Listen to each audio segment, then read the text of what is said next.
type habitat. The red kangaroos are in more of a dryland area.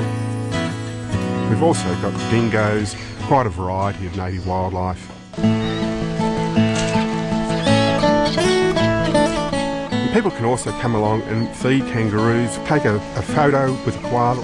There's also a number of programs that involve school groups or members of the public in different activities, guided walking trails, attend timetabled feeds where they can talk to the keepers and find out a little bit more about the animals that are actually being fed at the time. Cleveland Wildlife Park's been involved in a number of captive breeding programs for conservation of species in the wild. The yellow-footed rock wallaby, we were involved with Adelaide Zoo, where we were breeding rock wallabies in captivity and releasing them back out into the wild.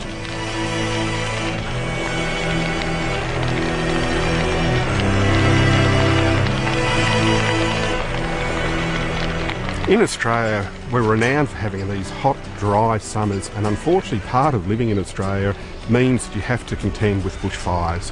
Fire is always a risk in the Australian environment, in particular in areas like the Adelaide Hills here, and so we have to be very careful about how we actually manage to prepare ourselves for fires.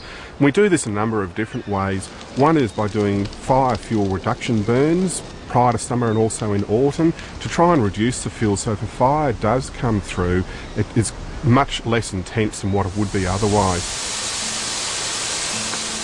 If a fire does threaten the park, one of the first things that we'll do is turn on sprinkler systems on the enclosures and buildings throughout the park. The animals will actually remain within those enclosures because that's the best protection they've got. They'll have sprinklers activated which will keep those areas wet and cool. Cleveland Wildlife Park in the future has a wonderful opportunity and great potential for being one of the best wildlife parks in Australia and becoming much more involved in conservation of species in the wild, research into our endangered species, and also presenting education programs so as the children learn about their native wildlife and the issues that they face.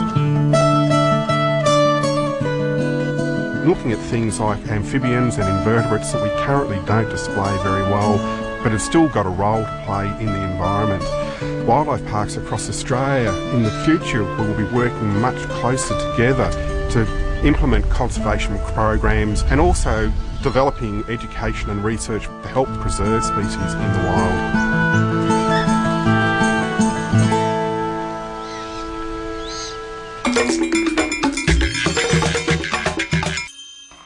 Horse or dog?